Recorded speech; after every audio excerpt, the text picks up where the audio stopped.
કેમ છો? મજામાં? જય Shri Krishna. So today I am here with the new lecture of chapter number 2, electric potential and capacitance.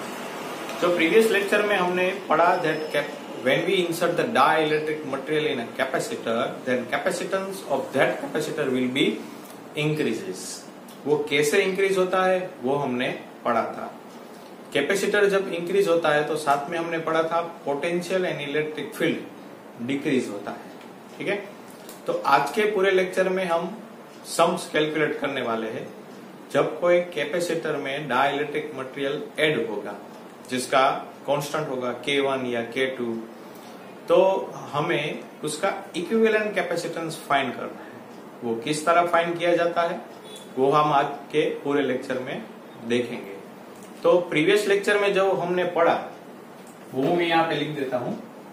When we insert dielectric material in a capacitor, then electric field में क्या होगा, वो decrease हो जाएगा. फिर पोटेंशियल भी क्या हो जाएगा, V is equal to V0 by K, वो भी डिक्रीज. एंड कैपेसिटेंस इंक्रीज हो जाएगा.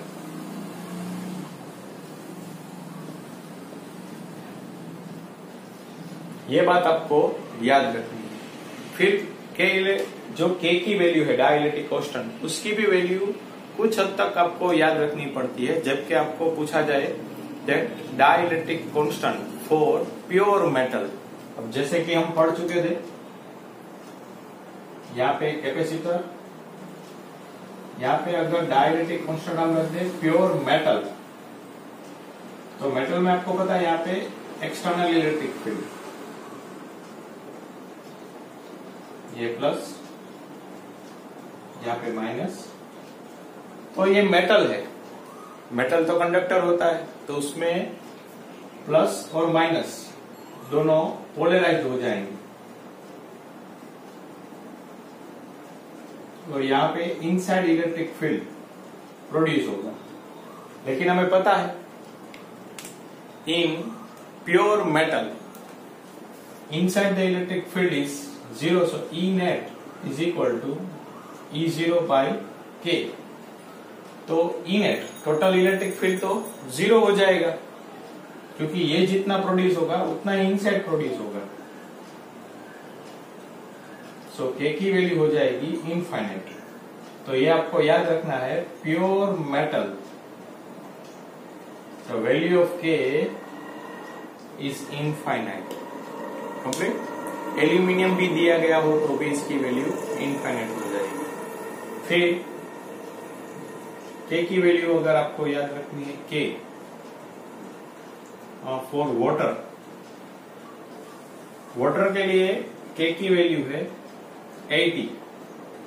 फिर एयर के लिए K की वैल्यू है 1.0059. वैक्यूम के लिए K की वैल्यू है 1. तो ये जो थोड़े टर्म है वो आपको याद रखने हैं. बाकी तो स्पेसिफाई किया गया होगा JEE और नीट के एग्जाम के लिए. कंप्लीट. इस तरह से वैक्यूम के लिए 1 है, एयर के लिए 1.0059, वाटर के लिए 80 है, मेटल के लिए इनफाइनाइट. कंप्लीट. तब हम इसके रिलेटेड कुछ सम कैलकुलेट करते हैं.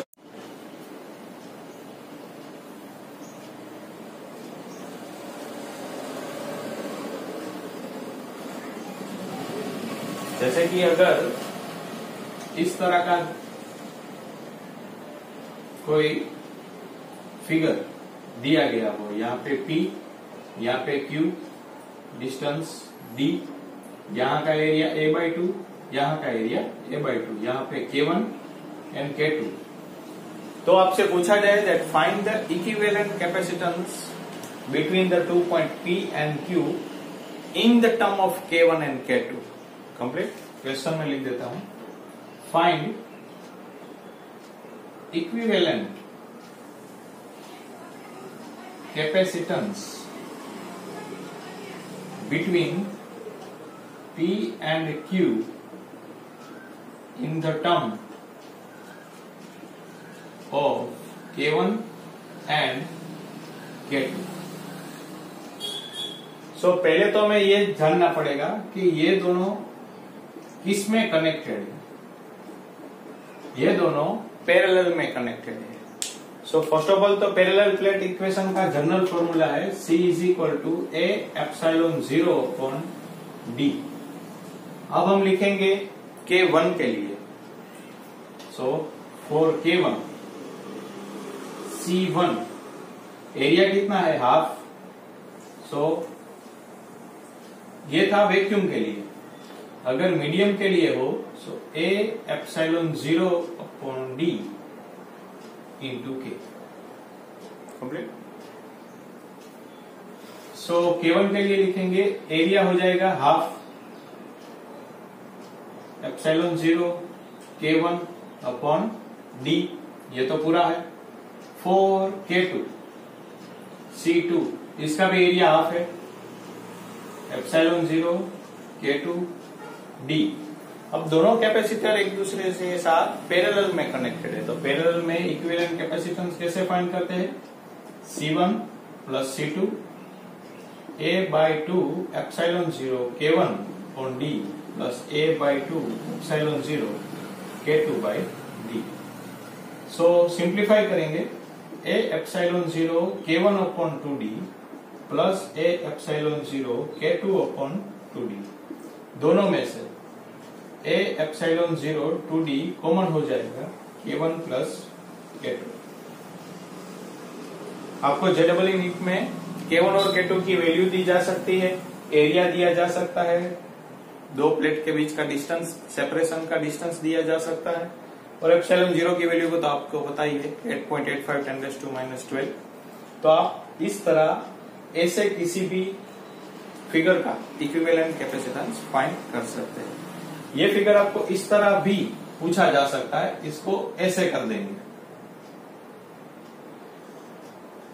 इस तरह से। यहाँ पे डिस्टेंस दिया जाएगा, ये K1 ये K2, यहाँ पे P Q।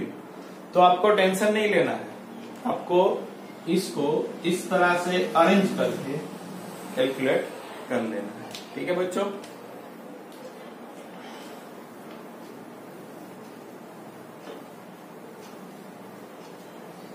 दूसरा क्वेश्चन, आपको इस तरह से फिगर दी जाए, यहाँ पे D/2 दोनों प्लेट का ये डिस्टेंस हो गया, एरिया दिया गया है एक, यहाँ पे K1, यहाँ पे K2। Then find the equivalent capacitance between the point P and Q in the term of K1 and K2। Same question. तो यहाँ पे हम देखेंगे तो ये कैपेसिटर के बीच में अगर ये डाइलेक्ट्रिक मटेरियल दिया गया तो ये दोनों कैपेसिटर सीरीज में कनेक्ट हो जाएंगे। मींस इस फिगर को आप इस तरह भी देख सकते हो, P K1 K2 Q, इस तरह से। So simple formula of capacitor C is equal to A epsilon 0 upon D into K। अब K1 के लिए लिखेंगे, for K1 C1 A area पूरा दिया गया है, इस बार प्लेट का जो सेपरेशन है वो हाफ हो जाएगा। So epsilon 0 K1 upon D/2 for K2 C2 A epsilon 0 K2 upon D/2। अब ये दोनों कैपेसिटर किस में कनेक्टेड है, सीरीज में। सीरीज में इक्विवेलेंट कैपेसिटेंस किस तरह फाइंड किया जाता है, 1 upon C1 plus 1 upon C2। अब C1 की वैल्यू यहां से 2 ऊपर चला जाएगा, इस तरह भी लिख सकते हैं 2A epsilon 0 K1 upon D plus 1/2a epsilon 0 K2/d। तो 1/c इक्विवेलेंट, ये डिनोमिनेटर नोमिनेटर में चले जाएगा। सो d 2a epsilon 0 K1 plus d 2a epsilon 0 K2। C equivalent दोनों में से d 2a एप्सिलॉन 0 कॉमन हो जाएगा, यहां से 1/K1 प्लस 1/K2। यहां पे एलसीएम ले लेते हैं, d 2a epsilon 0 K1 plus K2 K1 K2। So reciprocal of C equivalent 2a epsilon 0 upon d into bracket K1 K2 K1 plus K2।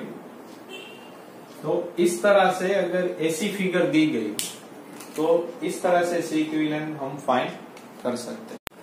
Next अब देखेंगे, अगर डाइलेक्ट्रिक मटेरियल किसी एक प्लेट से टच में, किसी एक प्लेट के टच में रखा गया हो, दूसरे प्लेट से दूर रखा गया हो, तब किस तरह फाइंड करते हैं। जैसे कि अगर मैं बताऊं, ये प्लस प्लेट, ये माइनस, यहां पे अगर एक डाइलेक्ट्रिक मटेरियल रखा गया जिसका डाइलेक्ट्रिक कांस्टेंट है K, कंप्लीट। यहाँ पे इसकी थिकनेस है T और दोनों प्लेट का डिस्टेंस है D। तो किस तरह से इक्विवेलेंट कैपेसिटेंस फाइंड करेंगे। तो आपको पता है, जब डाइलेक्ट्रिक मटेरियल नहीं होता तब जो इलेक्ट्रिक फील्ड होता है उसे हम बोलेंगे E0, और डाई इलेक्ट्रिक मटेरियल का इलेक्ट्रिक फील्ड कम हो जाता है, कितना, E0/K। अगर दोनों प्लेट के बीच का पोटेंशियल डिफरेंस डेल्टा V हो, तो हम पढ़ चुके हैं delta V is equal to electric field into distance. अब हम इसको दो तरीके से लिख सकते हैं, E1 into D plus E2 into D. अब E1 किसकी बात हो रही है, जहां पे डाइलेक्ट्रिक मटेरियल नहीं है, तो वहां का इलेक्ट्रिक फील्ड हम कैसे लिख सकते हैं, E0, और डिस्टेंस कितना है, इतना ही बात हो रही है। सो d minus t plus E2। E2 means जहां पे डाइलेक्ट्रिक कांस्टेंट है वहां पे इलेक्ट्रिक फील्ड क्या हो जाएगा, kth टाइम, और वहां का थिकनेस कितनी है, T। So delta V E0 ये कॉमन हो जाएगा। सो d minus t plus T plus t upon के। अब ये तो हो गया डेल्टा V, हमें तो कैपेसिटेंस फाइंड करना है, तो यहाँ पे हम लिख देंगे डेल्टा V E0 की वैल्यू, E0 में पता है electric field sigma upon epsilon 0।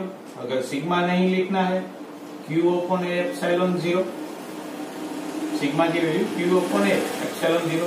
Put this value in this equation, so Q A epsilon 0 d minus t plus t upon K. So capacitance की वैल्यू है C is equal to Q upon delta V, Q upon delta V। So A epsilon 0 denominator में हो जाएगा d minus t plus t upon के। तो आपको ये याद रखना है कि अगर इस तरह की फिगर दी जाए तो आपको डायरेक्ट भी कर सकते हैं, d उससे माइनस जो थिकनेस दी गई है वो, plus thickness upon dielectric constant. ये सेम क्वेश्चन आप अलग तरीके से भी कर सकते हैं। सेकंड मेथड, फर्स्ट, यहां पे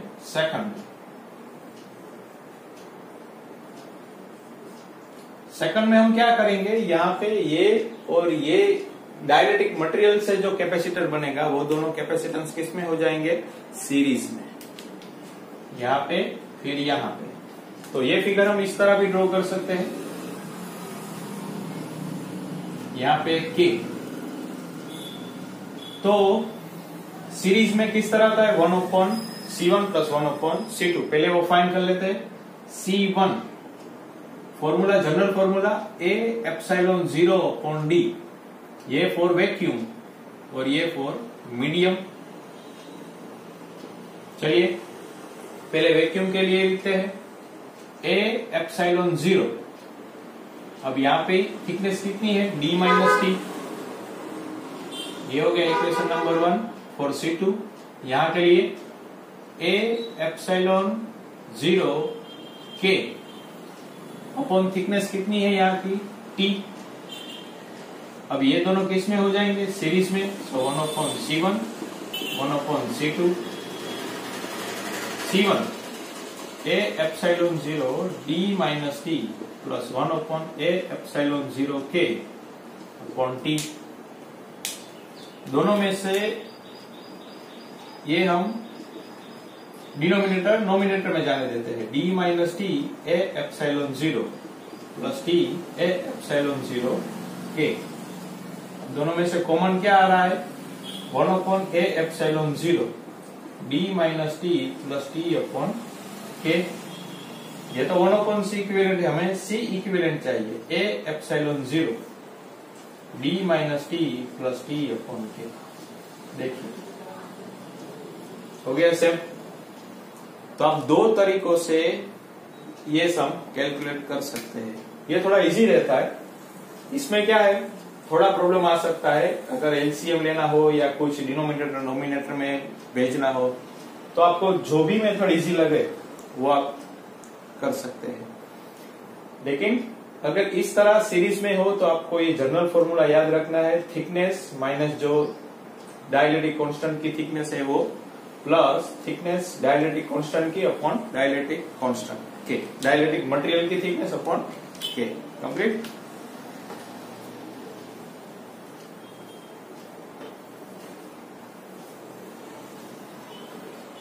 एक सम अगर डिजिट में आप कोई प्रैक्टिस करना चाहे तो, for a capacitor the distance between the two plate is 5x। हम साथ में कैलकुलेट करते हैं। ये कैपेसिटर, इन दोनों के बीच का डिस्टेंस है 5x प्लस यहाँ पे minus, and electric field is E0, वो तो नॉर्मल है। Now a dielectric slab of constant 3 and thickness x is placed them in contact with one plate। तो हम यहाँ पे रख देते हैं, उसकी थिकनेस है x और उसकी डाइलेक्ट्रिक कांस्टेंट की वैल्यू है 3। तो उसका इलेक्ट्रिक फील्ड तो हमें पता है, यहाँ पे E0, यहाँ पे हो जाएगा E0/3। तो हमें इक्विवेलेंट कैपेसिटेंस फाइंड करना है। कंप्लीट। तो जैसे ही अभी हमने जनरल फॉर्मूला डिराइव किया था, A epsilon 0 D minus T plus T upon K।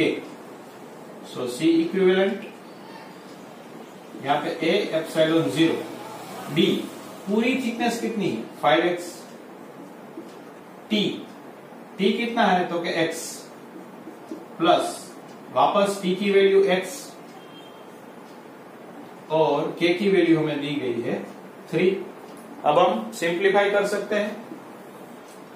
C equivalent A epsilon 0, यहाँ पे 5x minus x 4x plus x/3। C equivalent LCM ले लेते हैं, 3 4 जा 12, 12x plus x upon 3। C equivalent is equal to 3A epsilon 0 upon 13x। देखिए, सो अगर general formula आपको आसानी से याद हो तो आप कोई भी सम कैलकुलेट कर सकते हो।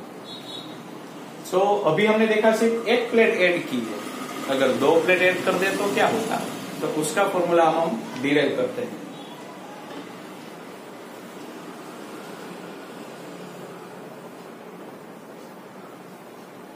चलिए, आपको एक कैपेसिटर दिया गया है, ये प्लस, पैरेलल प्लेट कैपेसिटर, यहाँ पे माइनस, दोनों के बीच का डिस्टेंस है d। अब यहाँ पे एक नहीं, दो डाइलेक्ट्रिक मटेरियल रखेंगे।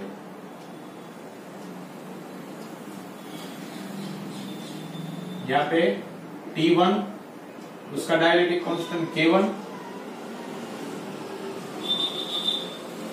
यहाँ पे T2, यहाँ पे dielectric constant K2।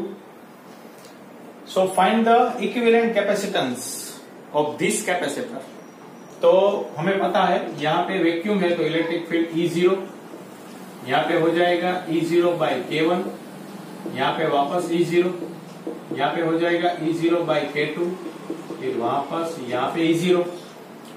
So if the potential difference between this plate is delta V, so E into D हम लिख सकते हैं E1D plus E2D, D1 D2, E3 D3। So delta V E1 यहां की बात हो रही है, ये तो तीनों कॉमन हो जाएंगे, ठीक है। अब यहां की बात करें तो E0, अब ये पूरे में से हमें सिर्फ इतना सा चाहिए, तो हम क्या करेंगे, ये दोनों की थिकनेस इसमें से माइनस कर देंगे, T1 plus T2 complete bracket plus E2, इसकी बात हो रही है, E0 by K1, उसकी थिकनेस कितनी है T1 plus E0 by K2, उसकी थिकनेस कितनी है T2। एक बार वापस समझा दो आपको, पहला जो इलेक्ट्रिक फील्ड है वो वैक्यूम के लिए, तो यहाँ पे वैक्यूम, यहाँ पे वैक्यूम, यहाँ पे वैक्यूम, हमें सिर्फ इतना चाहिए, तो ये दोनों की थिकनेस इसमें से माइनस कर दो तो टोटल D है, उसमें से कितना माइनस कर दो, ये दोनों की थिकनेस, सो T1 प्लस T2। फिर दूसरे की बात करेंगे तो उसका इलेक्ट्रिक फील्ड क्या हो जाएगा, E0 by K1, उसकी थिकनेस कितनी है T1। उसके बाद दूसरे की बात करें E0 by K2, उसकी थिकनेस कितनी है T2। अब ब्रैकेट ओपन कर देते हैं, E0 यहाँ पे D minus T1 minus T2 plus E0 K1 T1 plus E0 K2 T2। अब सब में से E0 कॉमन हो जाएगा, into bracket D minus T1 minus T2 plus T1 upon K1 plus T2 upon K2। तो हमें तो कैपेसिटेंस फाइंड करना है, E0 की वैल्यू रख दे Q upon A epsilon 0 D minus T1 minus T2 plus T1 upon K1 T2 upon K2 complete. So C equivalent Q upon delta V, यहां से Q upon delta V, so A epsilon 0 upon D minus T1 minus T2 plus T1 upon K1 plus T2 upon K2। ये general formula आपको याद रखना है। अगर एक की जगह पे दो डाइलेक्ट्रिक मटेरियल रखा गया हो तो पूरे थिकनेस में से दो डाइलेक्ट्रिक मटेरियल की थिकनेस आपको माइनस करनी है, plus dielectric material thickness upon dielectric constant plus dielectric thickness upon dielectric constant. तो इस तरह से अगर दो डाइलेक्ट्रिक मटेरियल रखे गए हो तो आप कैलकुलेट कर सकते हो। अब इसके रिलेटेड एक सम कर लेते हैं कंप्लीट। ये फॉर्मूला आप इस तरह भी डिराइव कर सकते हो, ये तीनों कैपेसिटर सीरीज में हो जाएंगे, तो उस तरह से भी आप कैलकुलेट कर सकते हो, वो आप ट्राई कर लेना, ठीक है, आ ही जाएगा, ठीक है। अब जर्नल के बाद एक सम कैलकुलेट करते हैं।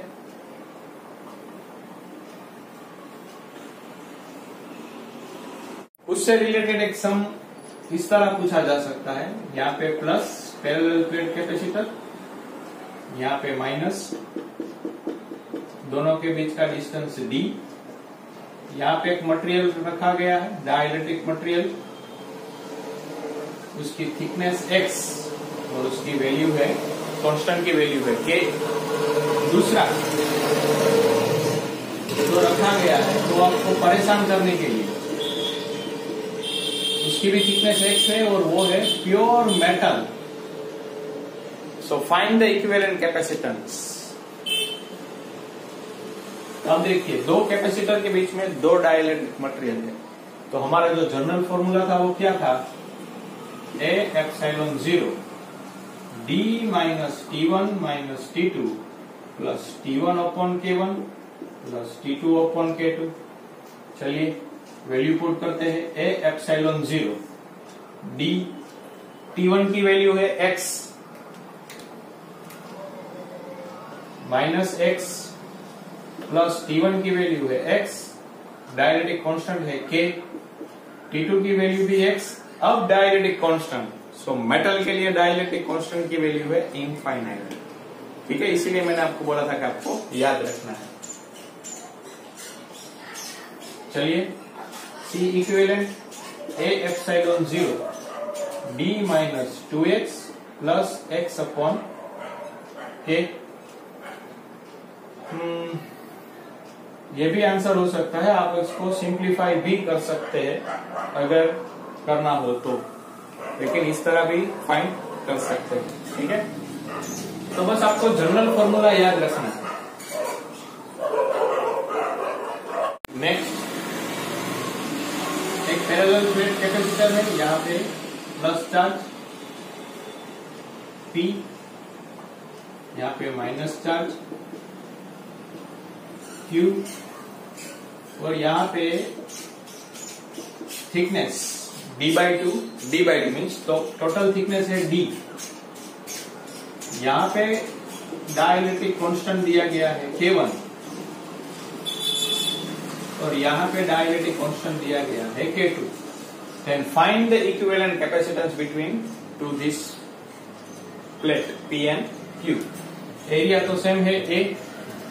तो अभी हमने पढ़ा था, अगर कैपेसिटर के बीच में दो डाइलेक्ट्रिक मटेरियल हो तो उसका जनरल फॉर्मूला था C equivalent A epsilon 0 d minus T1 minus T2 plus T1 upon K1 plus T2 upon K2।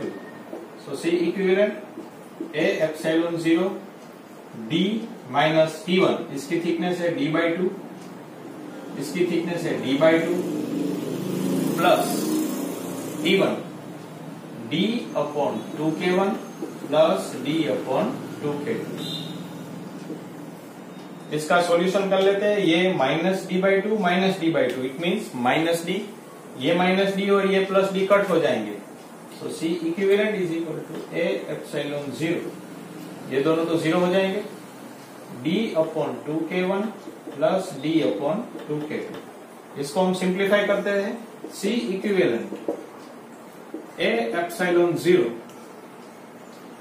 अब दोनों में से अगर एलसीएम लेना हो तो d/2 कॉमन हो जाएंगे, यहाँ पे हो जाएगा 1 upon K1 plus 1 upon K2। सो C equivalent 2A epsilon 0 upon d, ये 2 यहाँ पे चला गया, यहाँ पे LCM K1 plus K2 K1 K2।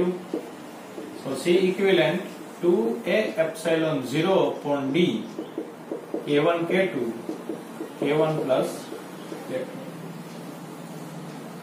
ये सम हम पहले भी गिन चुके हैं, अगर आपको याद हो तो पहले मैंने जनरल फॉर्मूला नहीं बताया था, क्योंकि अगर ये याद ना हो तो किस तरह से गिना जाए। ये दोनों कैपेसिटर किस में हो जाएंगे? सीरीज में कनेक्ट हो जाएंगे। तो आप उस तरह से भी कर सकते हैं, 1 upon C equivalent is equal to 1 upon C1 plus 1 upon C2, उस तरह से भी कर सकते हैं। आपको जिस मेथड से आपको इजी लगे वो आप कैलकुलेट कर सकते हैं। ठीक है,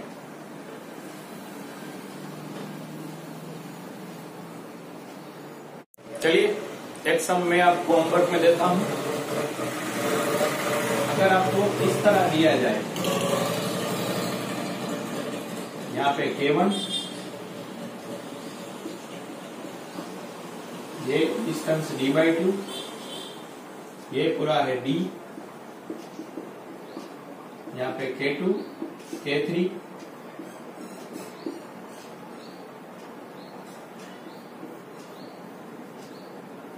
प्लेट का एरिया है A. So find the equivalent capacitance between the two plate P and Q. So आपको हिंट दे देता हूं, कोई प्रॉब्लम नहीं होगी। पहले आपको Q2 और K2 और K3 को सोल्व करना है। ये दोनों हो जाएंगे सीरीज में, पैरेलल में। पैरेलल में आपको एडिशन कर देना है, लेकिन आपको ये ध्यान रखना है उसमें एरिया भी हाफ हो जाएगा, क्योंकि ये पूरा नहीं है, इतना ही यूज किया है। एरिया भी हाफ हो जाएगा और डिस्टेंस भी हाफ हो जाएगा। K2 और K3 के लिए दो कैपेसिटर बनेंगे, वो किसमें कनेक्टेड हो जाएंगे? पैरेलल में। ठीक है, आप इसको इस तरह से करेंगे तो इजी हो जाएगा। ये P, ये Q, ये K1, K2, K3, ये डिस्टेंस D/2, यहाँ पर भी D/2, यहाँ पे एरिया A है, सो ये हो जाएगा A/2, ये भी A/2। K2 और K3 पैरेलल में हो जाएंगे तो इसका एडिशन हो जाएगा। फिर उसका इक्विवेलेंट जो आएगा वो K1 के साथ सीरीज में कनेक्टेड हो जाएगा। इसका आंसर आपको मुझे कमेंट सेक्शन में बताना है। ठीक है, ये आपके लिए होमवर्क है। ठीक है,